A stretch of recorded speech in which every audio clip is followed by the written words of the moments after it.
Hello developer, আপনারা যারা WordPress ওয়েবসাইটের আপডেট অফ রাখতে চান বা আপডেট করতে চান, অনেক সময় দেখা যায় যে আপওয়ার্ক মার্কেট প্লেসে এবং ফাইবার মার্কেট প্লেসে, ফাইবারে বেশিরভাগ সময় অনেকেই বলে যে আপনারা আমার ওয়েবসাইটের আপডেট আসতেছে, আপডেটগুলো অফ করে দেন। অনেকে দেখা যায় যে আপডেটগুলো অফ করতে পারতেছেন না, বা এটা খুব বেশিরভাগ সময় খুব একটা সমস্যা করে।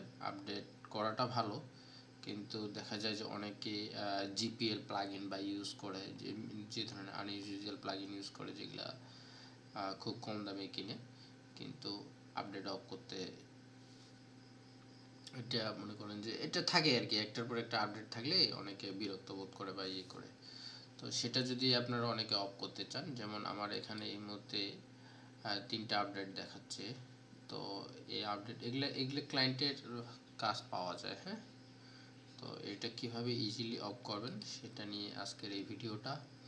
তো আমি যদি খুব সহজেই করা যায়, সেটা হচ্ছে যে একটা প্লাগইন আছে, প্লাগইনটার নাম হচ্ছে, আমি এখানে সার্চ দিই ইজি আপডেট ম্যানেজার নামে একটা প্লাগইন আছে।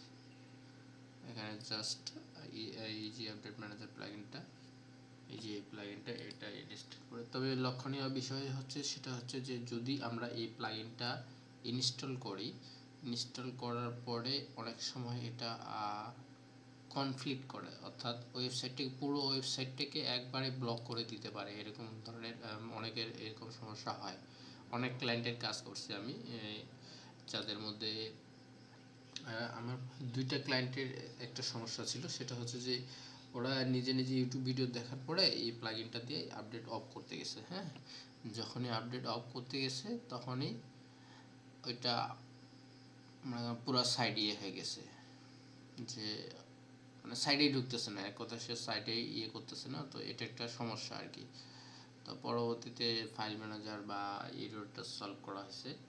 তো এটা যদি আমাদের এখানে হয়, তাহলে আমি এটা সমাধান করে দেখাচ্ছি যে কিভাবে এটা করা যায়। আমাদের প্লাগইনটা ইনস্টল হয়ে গেছে। আমরা যদি এখান থেকে দেখি যে update manager, just a minute,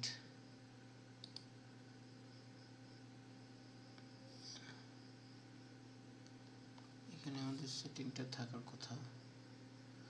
আমি মাঝখানে একটা ক্লায়েন্টের কাজ করলাম, সেই ক্লায়েন্টের কাজের জন্য আমি এখন আমার পোর্টফোলিও সাইটটাতে দেখাচ্ছি যে এটা কীভাবে, যদি আমার সাইটে যদি এই ইস্যুটা আসে, তাহলে আমরা খুব সহজে এটাকে কীভাবে সমাধান করব।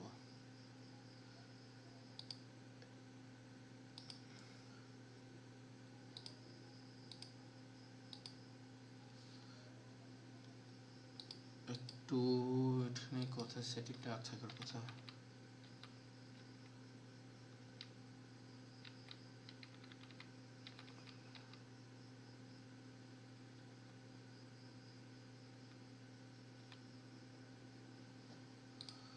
এখানে থাকার কথা, জাস্ট এমনি ড্যাশবোর্ডে ক্লিক করি। আমি এখনই তো কাজ করলাম। আচ্ছা, এই যে এই জায়গাটা, আসলে ডেভেলপারদের মুখস্থ বলতে কোনো কিছুই নেই এখানে। আপনাকে মনে করেন যে মুখস্থ করে সব কিছু করতে হবে, এরকম ধরনের যারা করে তারা মনে করেন যে একটু মুখস্থ বিদ্যার মধ্যেই আর কি, বা এক ধরনের থাকে যেটা করে করে খুবই অভ্যস্ত, টিউটোরিয়াল বানায়। আমি খুব একটা ইয়েতে না। তো যাই হোক, এটা হচ্ছে আপনার এটা আমার বর্তমানে পোর্টফোলিও সাইট, সার্ভিস বেস সাইটটা। এটা আমি এখানে চেক করে নিচ্ছি যে সব কিছু ঠিক আছে। যদি আমি এখানে আপডেটে কাজ করার পরে আমার পুরো আমার মেন পারপাসটা হচ্ছে যে আপনার ওয়েবসাইটটাকে, যদি অনেক ক্লায়েন্টের ক্ষেত্রে ইজি আপডেট ম্যানেজার দেওয়ার পরে সাইটটা কনফ্লিক্ট করে। হ্যাঁ, তো সেটা আমার যদি আমার সাইটটা এই মুহূর্তে কমপ্লিট করে ফেলে, তাহলে আমি দেখাবো যে সেই সাইটটাকে কীভাবে কভার আপ করা, সেটা হচ্ছে আমার মেন উদ্দেশ্য। এছাড়া ইউটিউবে অনেক ভিডিও আছে ইজি আপডেট ম্যানেজার দিয়ে কীভাবে সাইটটার আপডেট অফ করবেন। হ্যাঁ, আমার হচ্ছে যদি পুরো সাইটটা লক হয়ে যায়, ঠিক আছে। সো আমার পারপোজটা, যারা ডেভেলপার ভাই আছেন, অবশ্যই আপনি যেহেতু ডেভেলপার, তো আপনি জিনিসটা বুঝতে পারবেন। ওকে, আমি দেখাচ্ছি। আমি প্রথমে আমাদের quick configuration action auto update everything না, আমরা অটো আপডেট দিব না। আমি কিন্তু অটো আপডেট অফ করে দিলাম। আবার চেক দিব যে আমার সাইট কনফ্লিক্ট করে কিনা, মানে সাইট লক হয়ে থাকে কিনা। তো এটা যে প্লাগইনটার জন্য এরকম, বিষয়টা এরকম না, এটাতে বেশ কয়েকটা ইস্যু আছে। আমি যদি আবার সেটটা করে তাহলে আমি দেখাই দিচ্ছি আপনাদের। রেকর্ড কি হচ্ছে? হ্যাঁ, রেকর্ড হচ্ছে। ওকে, এখান থেকে এখন disable all enable all update, এটা আমরা এনাবল করব না। আমাদের ওয়ার্ডপ্রেসের আপাতত কোডটা পরে, আমরা কোডটা সবার শেষে অফ করব। আমরা আগে ম্যানুয়ালি যেগুলো প্লাগইন ডিজেবল অটো আপডেট, এটা করার কারণ হচ্ছে আমরা যে auto update everything disable auto updates disable plugin updates, আমরা এটা করে দিলাম। আমাদের প্লাগইনগুলোর দরকার নাই। ডিজেবল থিম আপডেট, আমাদের এটারও দরকার নাই। ট্রান্সলেশন, এটারও আমাদের আপডেট দরকার নাই। তিনটা কিন্তু একসাথেই করলাম, যদিও তিনটা একসাথে করাটা আমার ঠিক হয় নাই। আমরা আগে একটা করে রিলোড, আমরা একটা করব, একটা ডিজেবল করব, তারপরে আবার সেটাকে পুরো সাইটটাকে রিলোড দেব। তাহলে আমাদের যদি প্রবলেম পড়ি, মানে যদি এররটা আসে, তাহলে আমাদের এররটা ফাইন্ড আউট করতে সুবিধা হবে যে আসলে প্লাগইন আপডেটটা অফ করার পরে এটা আসতেছে, নাকি থিম আপডেট করার পরে এটা আসতেছে, নাকি ট্রান্সলেট অপশনটা আপডেট করার পরে এটা আসতেছে। হ্যাঁ, সো এটা আমরা এটা করতে পারবো আর কি। এখন আসি, আমরা কিন্তু অলরেডি প্লাগইনের করছি, থিমের করছি, এবং কি ট্রান্সলেট অপশনে, এই তিনটা অপশনে করে ফেলছি। এবার আমরা করব ওয়ার্ডপ্রেস কোর আপডেট, খুব সেন্সিটিভ জায়গা। আমরা কিন্তু এটা এখন আপডেট করে দিই, এটা ডিজেবল করে দেবো, কারণ আমাদের প্রায় সময় দেখা যায়, যদিও এটা করা অন থাকাটা ভালো যে ওয়ার্ডপ্রেস আপডেটটা হবে, বাট আমরা দেখানোর জন্য করতেছি। ডিজেবল কোর আপডেটস, এটা আমি অফ করে দিলাম। এখন আমি পুরো সাইটটাকে একটা অবজারভেশন দেব যে সাইটটা আমার কোনো অলরেডি কিন্তু একটা সমস্যা আসতেছে। এটা সমস্যাটা এখানকার না, যদিও এই যে ব্যানারটা আছে, এটা আমরা পরে দেখব।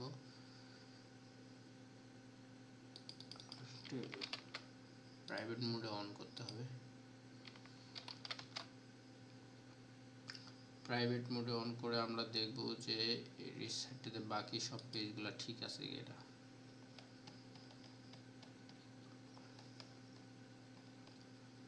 আমার মনে হয় ঠিক আছে। এরর থাকলে হোম পেজেই আগে সমস্যাটা করে আর কি। যদি আপনার এরর চলে আসতো, সেটা হচ্ছে হোম পেজে চলে আসতো। তো আপাতত নাই। ইজি আপডেট ম্যানেজারটা এভাবেই কাজ করে। আপনি প্লাগইনস থেকে যদি মনে করেন যে না, আমি ইন্ডিভিজুয়াল কোনো প্লাগইন অফ করে রাখবো, যে শুধুমাত্র এই প্লাগইনগুলো আমি অফ করে রাখবো, সেটাও করতে পারেন। হ্যাঁ, থিমের ক্ষেত্রে আমার কি কি থিম আছে, এই থিমগুলো আমি অফ করে রাখবো। ঠিক আছে, অ্যাডভান্স সেকশনে আছে অনেক কিছু জিনিস, যে জিনিসগুলো আপনি আপডেট অফ করে রাখতে পারেন। হ্যাঁ, সো এটা হচ্ছে বিষয়। তো আচ্ছা, যাই হোক, আমার যেহেতু ইরোরটা আসলো না, তো ইরোরটা আসলে হয়তো বা ভালো হতো। আমার মেন পারপাস ছিল ইরোরটা দেখানো, সলভ করে দেখানোর। তারপরেও আমি একটা বিষয় শেয়ার করি, সেটা হচ্ছে যদি আপনার এই ধরনের ইরোরটা আসে যে কনফ্লিক্ট করছে আপডেট অফ করার কারণে, তাহলে আপনি প্রথমে সি প্যানেল থেকে আগে এই প্লাগইনটাকে সি প্যানেলে ঢুকে প্লাগইনস থেকে ইজি আপডেট ম্যানেজার প্লাগইনটা দিয়ে সাইটটা আগে লাইভ করবেন। লাইভ করে আপনি তখন এখানে সার্চ দেবেন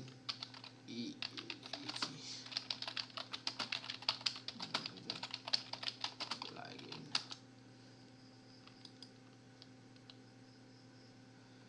জাস্ট এখান থেকে ডাউনলোড নিয়ে আপনি এখান থেকে, যদিও আমি জানি না এটার কিভাবে করে সমাধানটা আসলে, যে করে, বাট আমি যে সাইটটাতে কাজ করলাম, মাত্র কাজ শেষ করছি, সেটা হচ্ছে আমি এইটা ডাউনলোড করে দিয়ে জাস্ট ম্যানুয়ালি আপলোড দিয়ে দিছি।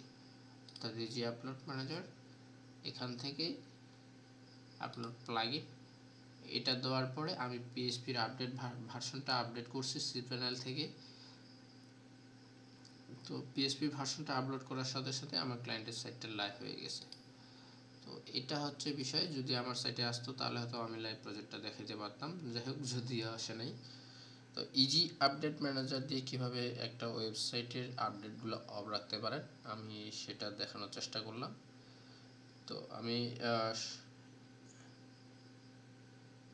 যদি ভালো লাগে থাকে ভিডিওটা, এবং কি যদি ইজি আপডেট প্লাগইন দিয়ে সলভ করার, ইজি আপডেট ম্যানেজার দিয়ে প্লাগইনটা দেওয়ার পরে আপনার ইস্যু হয়, সমাধান করতে না পারেন, তাহলে এই ভিডিওতে একটা কমেন্ট করবেন, বা আমার ইউটিউব চ্যানেলে আমার লিঙ্কডইনের প্রোফাইল আছে, হোয়াটসঅ্যাপের প্রোফাইল আছে, আপনি আমাকে নক দিবেন। আমি চেষ্টা করবো অ্যাজ এ ডেভেলপার হিসাবে আপনাকে সেটা সমাধান করে দেওয়ার। তো আজকের ভিডিও এই পর্যন্তই, ধন্যবাদ।